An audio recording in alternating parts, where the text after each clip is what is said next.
हम जो गांव से जुड़े हुए लोग होते हैं वो आटा बाज़ार से कम ही लेते हैं, अपने घर के गेहूं का ही आटा पिसवाते हैं। ऐसी टंकियाँ होती हैं, उनमें भर के रख लेते हैं। ये टंकी है, इसमें ये गेहूं भरे हुए हैं, ऐसी टंकी में ही भर के रख लेते हैं और जब ज़रूरत पड़ती है तो निकाल के पिसवा लेते हैं। मैंने ये गेहूं निकाल लिए हैं। इस गेहूं में थोड़ा सा कूड़ा है, तो अब मैं दिखाती हूँ ये कूड़ा कैसे साफ़ करते हैं हम लोग। ज़्यादातर जो लोग होते हैं जो गांव से आके शहर में बस जाते हैं, वो खेती अपने आप नहीं करते हैं, पट्टे पे या बटाई पे उठा देते हैं। तो पट्टे वाले ही लाके ये गेहूं देते हैं। तो कभी भी पट्टे वाले गेहूं दें तो हमेशा ध्यान रखें कि उनको देख लें कि गेहूं साफ़ है कि नहीं है। आजकल मशीनों से गेहूं निकलते हैं तो उनमें कूड़ा करकट बहुत ज़्यादा होता है। मेरे यहाँ पे तो इसमें मिट्टी भी है, जो पट्टे वाले भैया दे गए गेहूँ उसमें मिट्टी भी है। तो मुझे गेहूँ धो के साफ़ करने पड़ते हैं। वैसे भी मैं धो के ही पिसवाती हूँ। इसमें मिट्टी है तो इसलिए मैं इसको धोऊंगी और मैं बताती हूँ कि कैसे धो के साफ़ करते हैं जब हम गेहूँ पिसवाते हैं। अब ये गेहूँ मैंने एक टब ले लिया है, टब पानी से भर लिया है मैंने। अब इसमें मैं ये गेहूँ डालूँगी। एक हाथ में मेरे मोबाइल है तो मैं एक हाथ से नहीं डाल सकती, मैं डाल के फिर दिखाती हूँ। इस तरह से ये गेहूं में बहुत कूड़ा निकलता है और मिट्टी भी बहुत होती है, रेत भी बहुत होता है। मैं काम वाली अम्मा से साफ़ करवाती हूँ तो वो इतने अच्छे से साफ़ नहीं कर पाती हैं, तो मैं इसी तरह से गेहूं धो के साफ़ कर देती हूँ। जो जितनी भी मिट्टी होती है, कंकड़ी होती हैं, ये पानी में गल जाती हैं। गल के पानी में गंदगी जितनी भी होती है सब निकल जाती है। ये धो के में ये 4-5 बार पानी में निकालना पड़ता है। ये कूड़ा ऊपर से निकल जाता है। ये छलनी लेके उससे इसको कूड़े को निकाल लेते हैं। इस तरह से ऊपर से कूड़ा निकाल लेते हैं। इस तरह से कूड़ा निकल जाता है।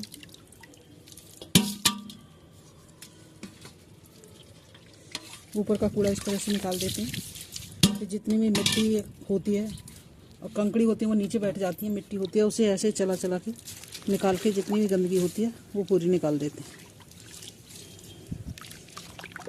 निकाल के साफ़ करके फिर मैं दिखाती हूँ, क्योंकि एक हाथ से दोनों काम नहीं हो सकते हैं। इसमें बहुत ही मिट्टी निकलती है, बहुत कंकड़ी निकलती है जो मशीन के कटे हुए होते हैं। किसी किसी खेत की मिट्टी ऐसी होती है जो कि गेहूं के साथ में मिट्टी भी आती है।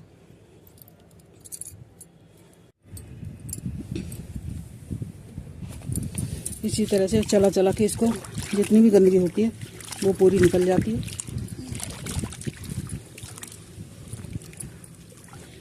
सभी खेतों की मिट्टी एक जैसी नहीं होती है। कुछ खेतों की मिट्टी ऐसी होती है जो चीकट होती है, वो काटने के साथ ही गेहूं में आ जाती है, जो कि इतनी गंदगी हो जाती है। उसको इसी तरह से धो के साफ़ कर लें।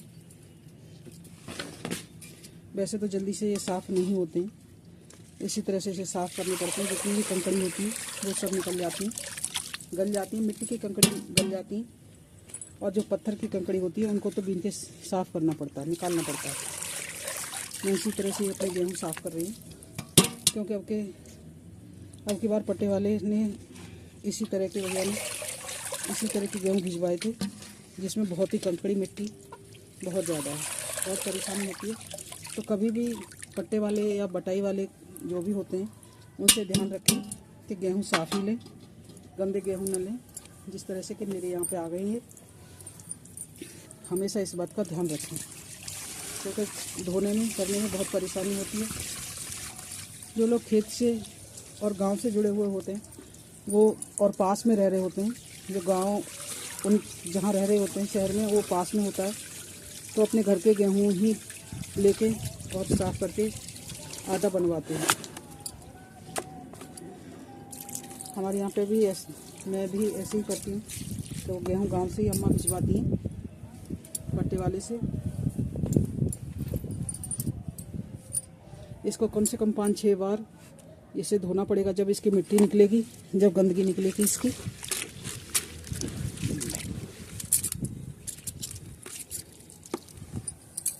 बहुत ही गंदगी होती है, मिट्टी आ जाती है तो उस मिट्टी बीनने में बहुत परेशानी होती है। तो इसी तरह से गला के मिट्टी को निकाल दें। गर्मियों के मौसम में तो बहुत जल्दी ये पानी सूख जाता है इसका गेहूं का, लेकिन सर्दियों में नहीं देर कम से कम 4-6 दिन ले लेता है सूखने में, जब ये पिसने लायक गेहूँ होते हैं। मेरे टाइम नहीं मिला था तो मैं नहीं कर पाई थी, थोड़ा ऐसा ही कर पाई थी, वो ख़त्म हो गए। अब मैं ये कर रही हूँ। दिसंबर का महीना, दिसंबर के महीने में तो वैसे ही सीलन होती है, मौसम ठंडा होता है, हवा में भी ठंडक होती है, तो जल्दी से नहीं सूख पाते हैं। अब धो के इस तरह से ये साफ़ गेहूँ निकल आते हैं। अब इसको थोड़ा सा छटने में छांट के और जो भी कंकड़ी हो बीन के फिर पिसवा लेते हैं। ये साफ़ गेहूँ है और ये धुल रहे हैं और ये बिना धुले हैं। इस तरह से गेहूँ में साफ़ करके जब पिसवाएं। शहर के लोग होते हैं या गांव से ज़्यादा दूर रहते हैं तो वो तो आटा चक्की से ही लेते हैं, जहाँ से आटा मिलता है। लेकिन हम लोग तो अभी तो गांव से गेहूँ आते हैं, उन्हीं को पिसवाते हैं।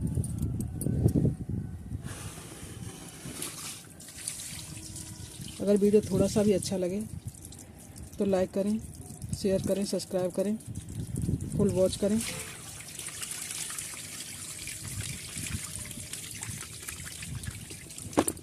इस तरह से पानी निकाल के कम से 5-6 बार ये पानी निकालना पड़ेगा जब ये गेहूँ साफ़ होंगे।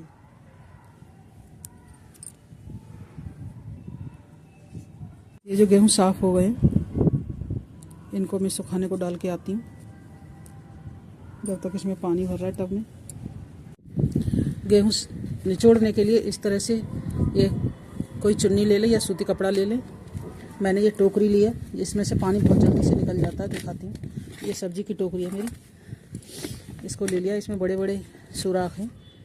ये इस तरह की टोकरी ले लें, उस पर ये कपड़ा बिछा लें। मैंने ये चुन्नी ले ली है, इसमें से पानी बहुत जल्दी निचुड़ जाता है। और ऐसे किसी बर्तन में निकाल के रख लें तो जल्दी से पानी निचुड़ जाएगा और गेहूँ सूखने के लिए हो जाएंगे।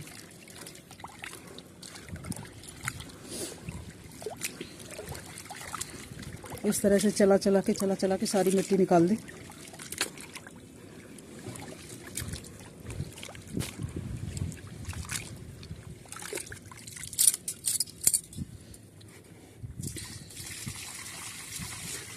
गंदा पानी हो जाए निकालते जाएं, फिर से पानी डाल लें और फिर धो के उसे निकाल दें।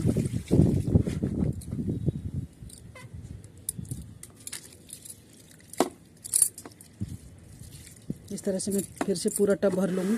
इस तरह से कम 5-6 बार ये पानी निकालना पड़ता है जब गेहूँ साफ़ हो पाते हैं, तो ज़रा सी भी किचकिचाहट नहीं होती और स्वच्छ साफ़ गेहूँ आटा बनाने के लिए तैयार हो जाते हैं। इस तरह से ये बिल्कुल साफ़ पानी हो जाता है। जब गेहूँ को निकालें तो एकदम साफ़ और स्वच्छ होते हैं, जिसमें कोई किचकिचाहट नहीं होती और कोई गंदगी नहीं होती। अब ये गेहूँ को निकाल लेती हूँ। इस तरह से निकाल के इसमें रख लूँगी।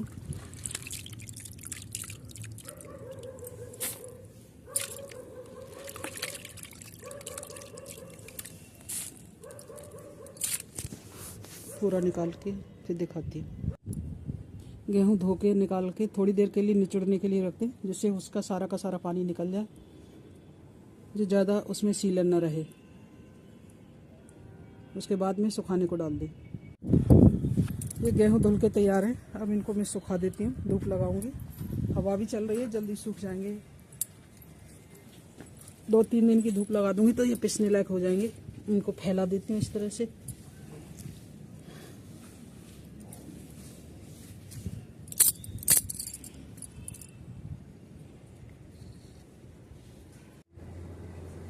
ये गेहूँ धो के मैंने सुखा दिए हैं। इन्हें साफ़ करने में, धोने में थोड़ा टाइम तो लगता है, लेकिन साफ़ हो जाते हैं एकदम से। अब बस छटने से छांट के इसमें जो नीचे कूड़ा होगा बस वो निकल जाएगा। कूड़ा भी इसमें कुछ नहीं होता है, मैं दिखाती हूँ क्या निकलता है। ये गेहूँ के साथ साथ ये हो जाता है ना, ये इस तरह का, बस ये निकलता है बारीक बारीक सा, गेहूँ के साथ ही होता है।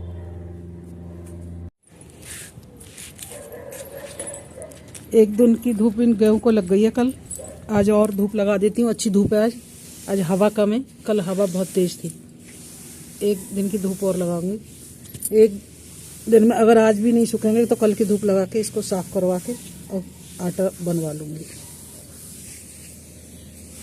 इस तरह से इसको फैला दे रही हूँ, इधर भी फैला दूंगी और उस वाले को भी फैला देती हूँ।